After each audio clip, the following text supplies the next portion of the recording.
My colleague who's there live with us from Johannesburg, Amritpal Singh, is right there at the summit venue. We have Ambassador Gurjeet Singh as well. He's a former senior diplomat joining us from Greater Noida. And Ruchita Beri is also with us, senior fellow, Vivekananda International Foundation, who's joining us from Gurgaon. Welcome to you all. Amrit, if I could come to you first. It's quite a landmark G20 summit this time around. First in Africa, fourth, hosted by a Global South nation in succession.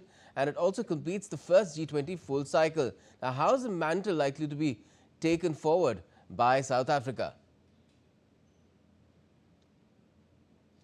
You're right, Gordon. It is a historic summit for more reasons than one, the ones that you've listed out. And the big question being debated here is how will this mantle be carried forward, because this cycle gets completed and the United States takes over the presidency the next year. As is customary at every summit, the baton is handed over to whoever is taking over the presidency. But with the U.S. Absent from this meeting or choosing to sit out of the summit, it'll be interesting to see how the symbolic baton will be handed over. That's the question on everybody's mind here for the past 3 days that I've been here, that everybody's been talking about, all journalists, think tanks, about will the United States be on the same page? Will it bring a certain amount of discontinuity into what the G20 has been trying to achieve?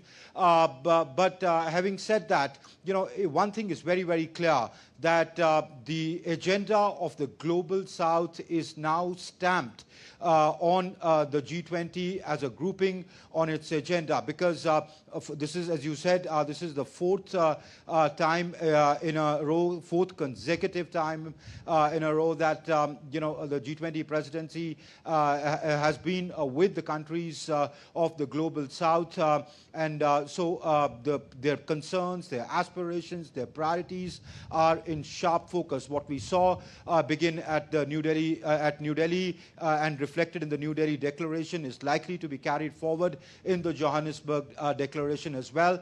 Now, whatever presidency follows after that, the US takes over next.